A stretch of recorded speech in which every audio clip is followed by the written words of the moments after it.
Roll for Crit is made possible thanks to the support of viewers like you and our patrons on our Patreon page. You can become a patron for just $1 a month at patreon.com/rollforcrit.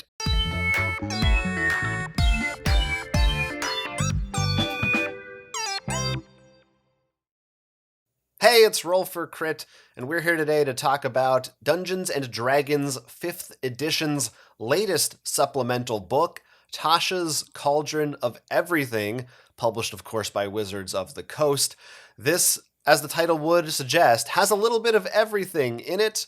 It is not an adventure book, rather it has new options for various classes from D&D, as well as a brand new class, the Artificer, plus some little things here and there for adventurers and GMs alike, new spells, new items, some new rules, even a selection of puzzles, and things like laying out the groundwork for how a session 0 might go that the GM would be preparing. Something for both players and the Dungeon Master across all different areas of Dungeons & Dragons. We got a chance to read through the book, play with some of the things that are in it in our own personal campaign.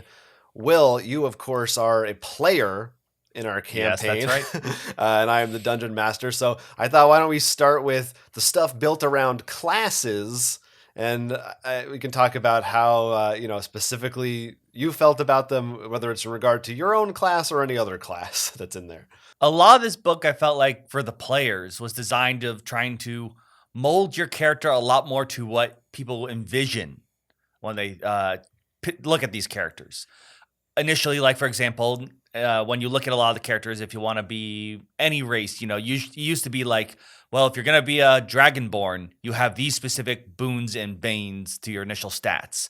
Now there's a bit more leniency to that, allowing you to switch it up that makes sense to whatever your story is. So if you wanted to play an orc, but maybe your orc wasn't that actually physically strong, but was either a lot faster or really charismatic, you can go for that. And as for the changes to the classes, I honestly feel like a lot of these classes were built from, we're seeing a lot of people spec into this because they were like, they wanted more magic. So let's give more magic to the Rangers or something. Mm-hmm. Like, it seems like a lot of them were built on mixtures. I think a really great example, actually, is the Paladins. There's the Oath of Glory, I think it's called, if I'm remembering correctly. And if you know your Paladins, you usually think of, these very religious, lawful good warriors. The Path of Glory feels less, it's still probably lawful goodish, but it feels less like the Warhammer, if you don't follow the Codex, I'm going to destroy you, heretic, and more like Hercules. Like, you play more like the hero going for you're destined for greatness kind of thing. Yeah, and I think you're spot on in regards to how they give you those options to tweak all the different classes and things and races, and it makes a lot of sense because of course somebody like, you're a dwarf, but you were like the runt of your group, and you're not that strong even though you're a dwarf. Like, you can make more interesting creative backstories. Another thing I really like that's not really a mechanical thing, but they have a little section about personalizing your spells, and they just they just said, like, you can, just when you do the spell, like, you can decide how it looks. Like, when you do it, it has a different color or a different vision to it, and I think that's like a really cool thing to throw in there as a personal touch to make your characters feel more like they're your own. Now, they do say you can't make so your fire bolts look like a fireball. I think they don't want you to confuse NPCs that way in for a game system. But trick them up. Yeah. I do want to point out, like, their example artwork that we see is someone casting, I think it was a magic missile, but they're in the form of chickens. Yeah. So whatever really fits whatever your character is. And I think that's part of it. It's really about making your character your character. Yeah. It's what a lot of this book wants people to do. And across the board, having more options for subclasses and different, whatever it is, schools you can take, depending on what your class's specifications are as you level up, and which different areas you can branch out to and more skills. I think they have some fun ones in here. A lot of them involve psychic powers. That seems to be like kind of a big theme in this book. And I think that's awesome. There's not, as of yet, a strictly focused psychic class. Psionic, I think it's. Yeah, psionics, right. There is an Unearthed Arcana, but we're not going to count those because they even admit like those aren't fully balanced yet. They're there to be tested out. Yeah. So until it appears in a book. But they do have a new class, and that's the Artificer. Which is pretty much, if you've ever played D&D long enough, eventually you're going to come across someone who wants to use a gun. And this is sort of the answer to that.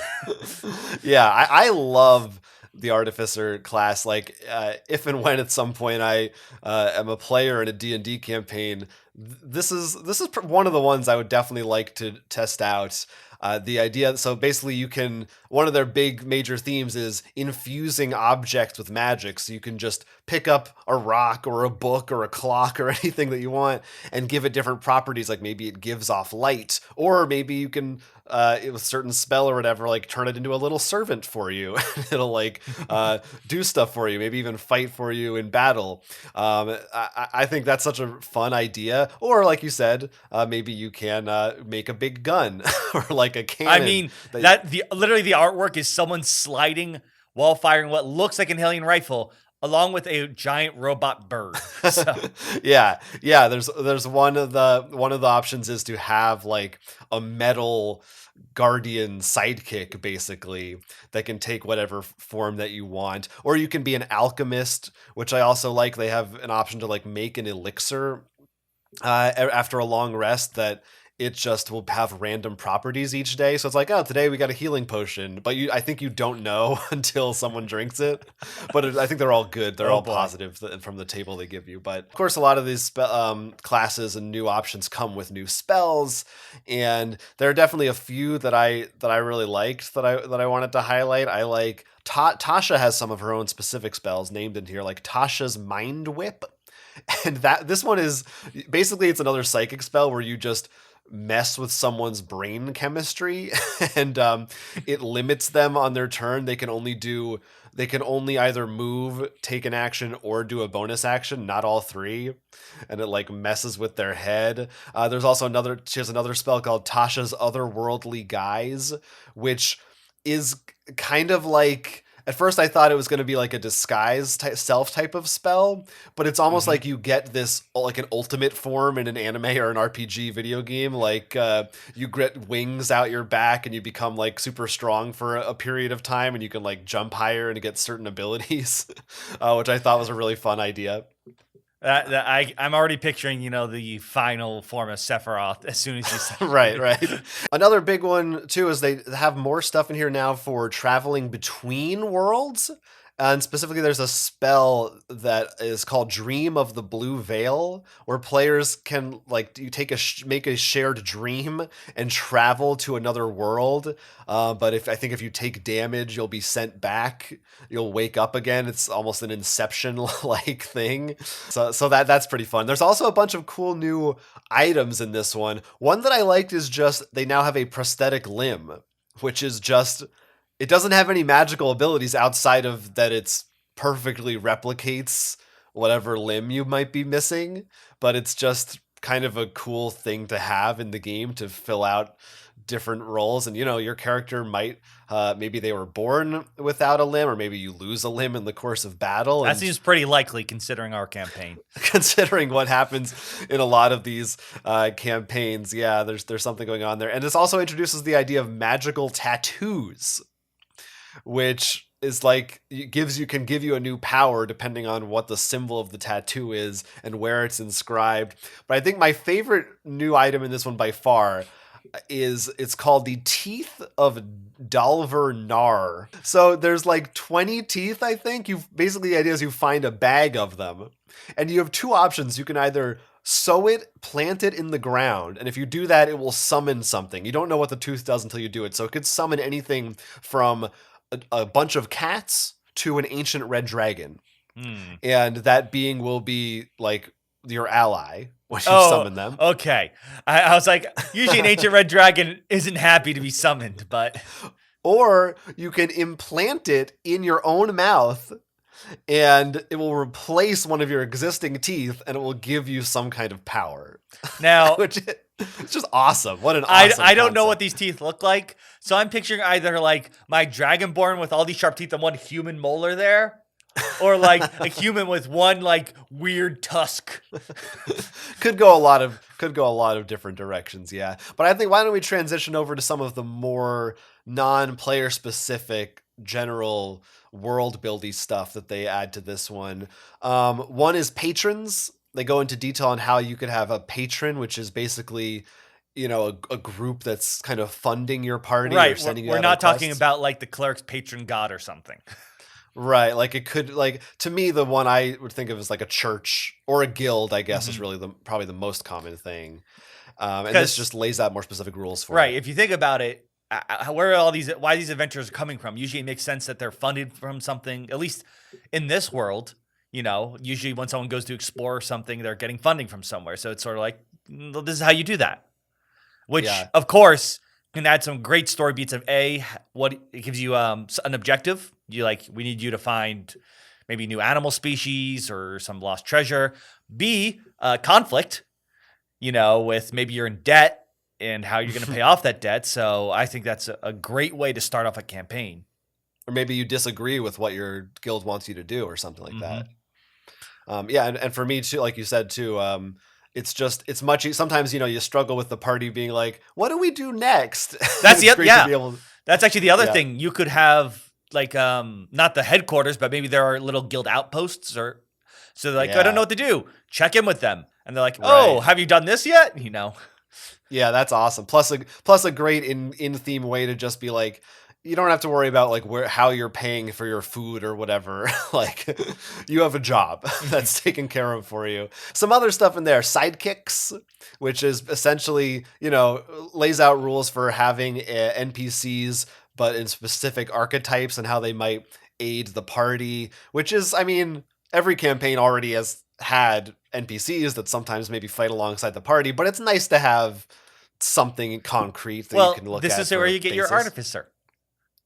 Right, you get an artificer sidekick, maybe. The current quote unquote sidekick we have in our story, I feel like his days are numbered, and not by the enemy.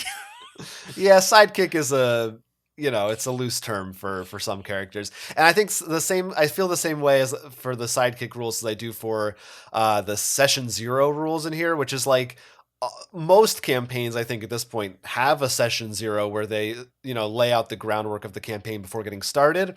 But it's just something nice to have actually in a book where they acknowledge it and go through it, especially for newer players. I mean, I've heard a lot about it, but almost all this time I hear session 0 is from experienced D&D videos. So if you just go to pick up the book because you want to try it out, maybe you never heard of it. So I think it's to have it officially plain as day. Session 0 is important to have there. In fact, probably most things in general do well with some form of session 0, even outside D&D. Yes, it's always good to prep. There should be more things should have session 0s. They're good. There's new options in here to parlay with monsters. So rather than just fighting them, you could try to research, and if you have a place to do so, you can try to figure out, oh, this monster likes this certain thing. So if we find that, maybe we can like negotiate with them or distract them or something to stop them from doing whatever they're doing. Different options. I like that one. And then there are environmental hazards. So they have a lot of new options depending on what type of location you're in, where the GM can roll or choose from tables to be like, just make environments more interesting during combat or just in general, depending on what they want. So it could be anything from an avalanche hitting to they have specific ideas for if you're in a haunted area or an area that's infested by some kind of creature. What could be fun about that too is it's not something that's just, oh, the big dragon is casting a big spell. It's something that affects everyone there. So it could be very interesting how people deal with that. And then the last big thing in the book, which is the thing that probably you didn't go near. Covering my ears. I can't hear this even though they're over the headphones, which I can still hear you through. It makes sense somehow. Is they have a bunch of puzzles in here. So obviously puzzles are a big part of D&D for most groups. They don't have to be, but I enjoy them. And this just has like a 10 or 12 maybe suggestions, like fully laid out, fully fleshed out puzzles that you can incorporate into your campaign. And I really liked all the suggestions they have, they give you ratings for them, like how hard they think they are to solve. They tell you, when they might be useful. A lot of them revolve around sort of like either word games or riddles, the types of puzzles that I really enjoy. And they even kind of have baked in some ideas for here's how maybe you want to could give hints to your players if they're struggling, or sometimes maybe they'll come up with an alternate solution that works. But there are 2 or 3 already that I've seen that I'm very excited about that are like, oh wow, this perfectly would fit my campaign. I really loved all the ones that they had in there, and I wish they would make a whole book with like just 100 of those, because they're really awesome. And as someone who, I love making those puzzles, but sometimes they're a challenge to do, having them in there is super nice, and I love that they decided to include that. I think it makes perfect sense to have and yes, once you know the puzzle, you can't use it again, but I still think Jonathan's Puzzles of Everything would be an amazing book expansion, I guess maybe it's not too bad in our campaign, but I know some campaigns can get a little combat heavy. And this way you can maybe put something that requires players to think a little bit more on their feet. And as you said, you could also put alternate ways to go through outside of Barbarian, just hitting the door hard enough they break it open. Right. Yeah, a lot of fun options to explore there. So we've covered the basics of almost everything that's included in this book, and it does include everything, technically speaking. So, what do you think? I think we're both fans of it, but is this one you would definitely recommend to people playing D&D, or is there maybe a specific type of player or person who's at a certain point in Dungeons and Dragons? Like, when do you think people might want to pick this up? Like, would you say, oh, get this alongside the player's guide, or like get this a little ways in, or what are your thoughts? So it does say in the book, when you got this, because odds are, because this didn't come out in the beginning, your campaign's probably partway through, you can make the changes in. A lot of it, though, I think would be really great to have at the character creation. So I'm honestly think this should be really early on in the purchase. In particular, because if you don't know about Session 0, this book tells you about Session 0. That's true. And with the other customizations are great, and it gives you a whole new class too. And if the other books too, I think it's Xander's Guide to Everything was the last Xanathar. Sorry, Buffy's on the mind. But I think that one has class modifications too. But this one I feel like makes more sense for the starting level. Maybe you can look into that later, or you can just look up and see what that has somehow. But I would definitely put this on the earlier end of purchases, partially because also it's not like a story module either. Yeah, I agree with you. I think it does make a great companion to Xanathar's Guide, or Compendium, whatever it's called. I think they complement each other. They both have interesting new spells and class options and things, but this one does seem geared a little more towards some basic things that would be helpful as a foundation. Whether you're starting out, I think the only hindrance is the fact that if you are really new to D&D, do you really want to now also have an entire other book to read? But that's why it's great to use as maybe more of a resource. Like you just look up for a specific class or spell that someone's interested in or what have you. So yeah, I think it's a great book. I think it has some really great new options for players and GMs. Definitely worth picking up if you're early on in D&D or if you're already deep into a campaign. Now, specifically, our copy of this came through the online site Roll20, which is an online role-playing platform that allows you to play with maps and stuff all in a browser, in your web browser. And this was our first time using a D&D book in Roll20. And the way that it works is they kind of translate it to a more purely text based version of the book. Still has the artwork from it, but it's laid out a little differently. Everything's hyperlinked, so you can click between the table of contents and see what you need to see. And it also comes with some elements like assets for tokens and images. Even some of the puzzles, include certain ciphers or things that you might need, like from the book. They have images of those, so you can drag them directly into your campaign, which is nice.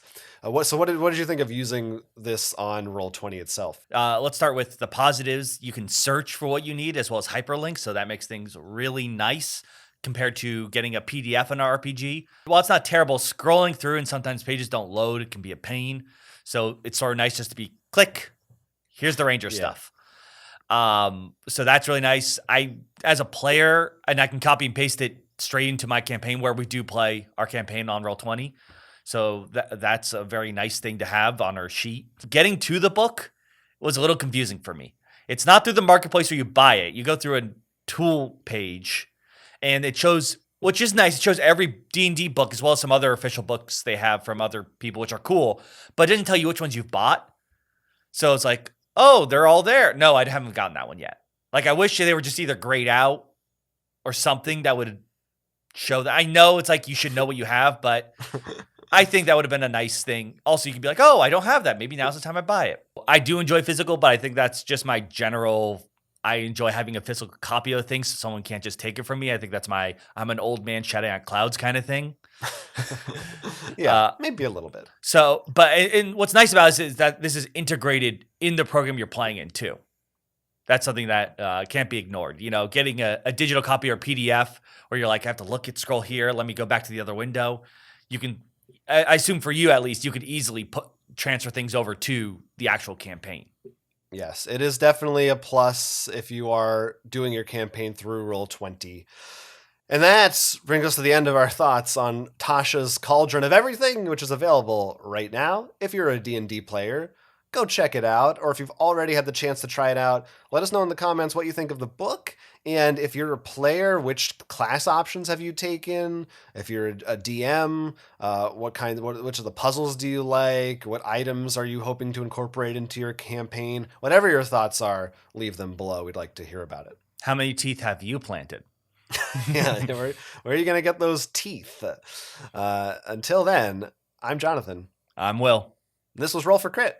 We want you to like and subscribe, and if you have the chance, take a look at our Patreon. Stay tuned to our channel for tons more tabletop gaming content. You don't want to miss it.